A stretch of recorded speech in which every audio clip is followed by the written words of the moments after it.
I thought this offseason was going to be crazy, cuckoo, insano.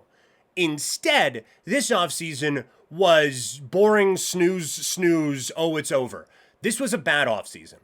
And it's surprising because a lot of teams feel pretty desperate going into this season and feel like some extra moves need to be made. So here's our team. Here are my list of 5 teams that still need to make at least one move before the upcoming season.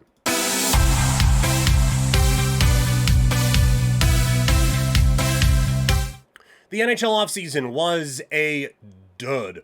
Now, training camp's here.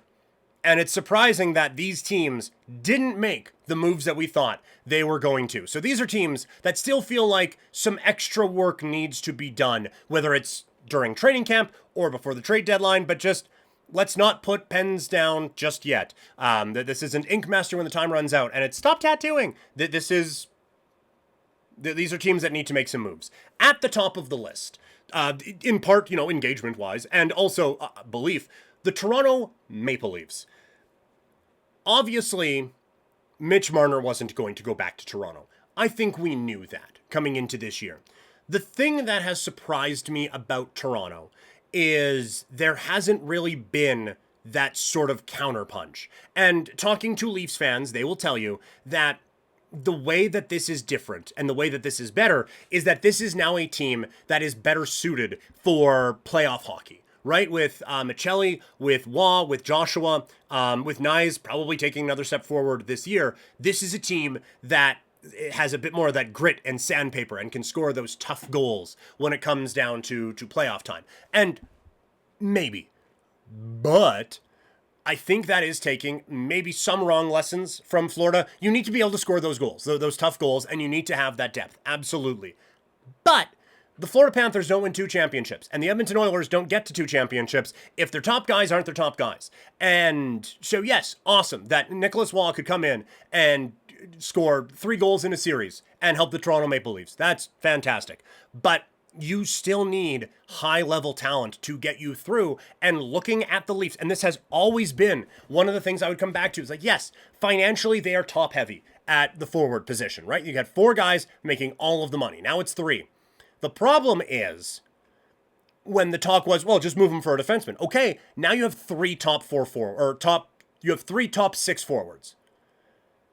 Now I will say they probably have 4 because I do think Nyes fits into that. But it is still putting a 3rd or 4th line guy with Tavares and Nylander and putting a 3rd or 4th line guy with Matthews and Nyes and still hoping for the same type of result. So, I don't know how you can look at this Leafs team and think, oh yeah, finished product. I still think they need another legit top 6 forward or 2 if they are going to compete with the upper echelon of the National Hockey League. That is a team that needs to make a move to get into the upper echelon. The next is a team that needs to make a move to get into any echelon, and that is the Chicago Blackhawks.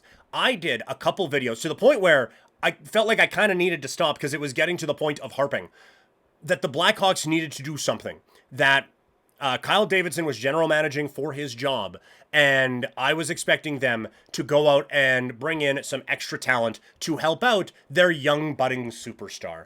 And instead, they did nada. Now, that doesn't mean they didn't try. I am sure they offered Mitch Marner a lot of money to try to come to Chicago. And I am sure that they were hoping that Brock Besser would want to flip sides in what was once a classic rivalry and head over to the Blackhawks. And they just didn't get any of them.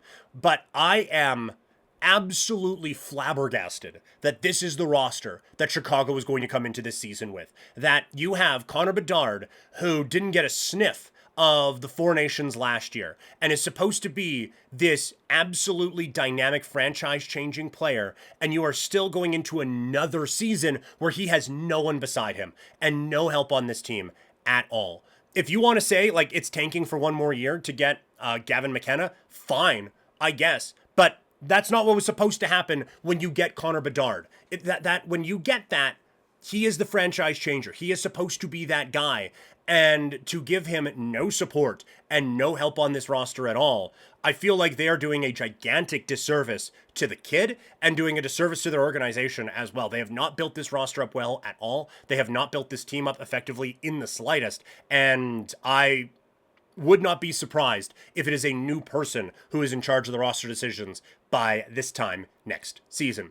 3 more teams to go in the who needs to make a move in the NHL. But first, if you want to support Couch Potato Diary, you can do so by way of tip. It would certainly help out my cat's insatiable treat habit. There is a link in the description on YouTube or in podcast form, Daily Motion as well. There is also a panel on Twitch and Kick. Any tip would be absolutely appreciated.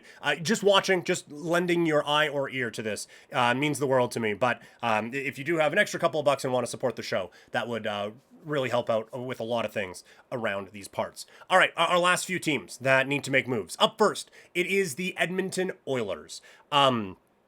This is the second offseason in a row that I feel like the Oilers have taken a step back. Now, that step back last year was from Game 7 to Game 6 of the Stanley Cup Final, but I still think that this is not the team that gets you over the hump.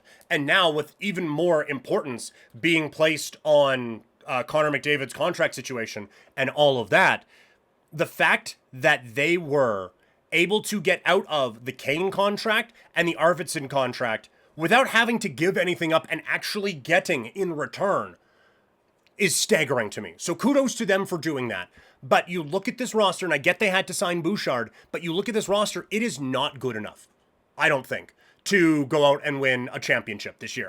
The thing you're banking on is Florida finally takes a step back and the cumulative hangover literally just takes the team out of championship contention. And Vegas isn't as awesome as we think they're going to be. Like you're not relying on, our best case scenario wins a championship. I don't think that's the case for this team. I think that combined with worst case scenario for a couple of other teams gets them there. But when you look at, again, the importance of depth scoring and losing a piece like Corey Perry, and while Evander Kane, have my issues, he at least was productive at times. And I don't think you replace that with Andrew Mangiapane. Loved him in Calgary until I didn't. Speaking of harping on guys, don't need to legislate that, but he is not the guy who scored 35 goals a couple of seasons ago. He's just not. For a multitude of reasons, he is not.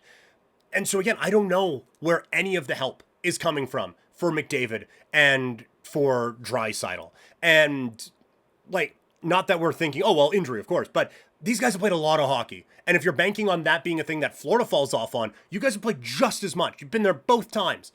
At some point, it has to wear on some guys, right? So to not improve your depth scoring, to improve nothing on the blue line, and to not touch your goaltending, and just think you're going to get back there and everything's going to be fine, is just whistling by the graveyard for me, for Edmonton. So I think another move at least needs to be made. This next one, again, maybe a hometown bias thing here, but I have the Calgary Flames on this. They were in the murky middle a season ago, and we don't have to re-legislate all of that. This was not a well-built hockey team. They just happened to have a rookie of the year level goaltending performance from Dustin Wolf to help carry them. But now that you are going into this season where Zane Parekh should play at the NHL this year. There's no other level that he needs to play at than the National Hockey League. And Hunter Brzustevich might be there also. For this team that should be rebuilding and has young pieces coming up, I don't see how Rasmus Andersson needs to be here anymore. And I get, you can't just trade him just to trade him. This is the last real big piece that I think you could move that could get a few pieces in to kind of help the rebuild. I think if you're looking for a Noah Dobson-esque return, that ain't happening. But I do think that this is a move that needs to be made from the Flames standpoint. I know a lot of people in Calgary and a lot of people out of Calgary are just assuming that Kadri and Coleman should follow him out the door. A reminder, those guys both have no move clauses, and so if they do not want to, they don't get to be traded. So you can try to make up all the Kadri to Toronto rumors that you want. If he doesn't want to waive his no move, that ain't happening. But the Rasmus Andersson one needs to happen, and I think there are going to be some other kind of moves around the fringes for Calgary that they could make as some more young pieces push up on this roster. But they have this piece that anyone would want.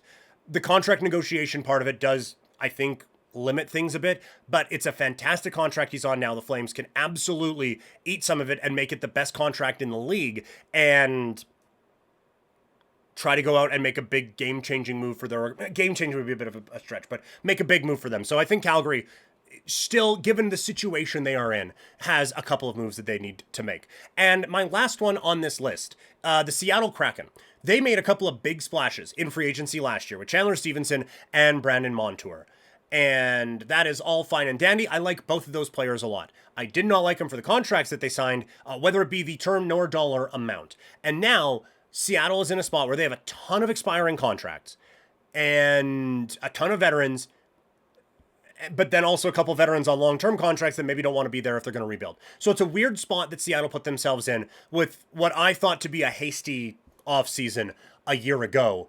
And now they're in a spot where they're not good enough to compete, and I don't think they're bad enough to tank. So something has to be done there. They need to either try to move heaven and earth to fix the goalie spot, and I get it's late now, but they need to either make this roster better or make it substantially worse. And that lever, I think, is the easier one to pull, where you have a bunch of dudes on expiring contracts that you can fire all over the league and try to get a bunch of picks back and try to actually reset this thing. So Seattle, they are right now at that fork in the road, and it looks like they're just hurtling right toward just like the barricade, that would be blocking either way. So it's a team that just needs to pick a lane and make a couple moves. So kind of fitting on both sides of it, Calgary and Seattle. The final teams on ones that still have work to do, even though the NHL offseason is officially behind us. So still plenty more hockey coverage to come throughout the week and throughout the month as we get ready for the start of the NHL season.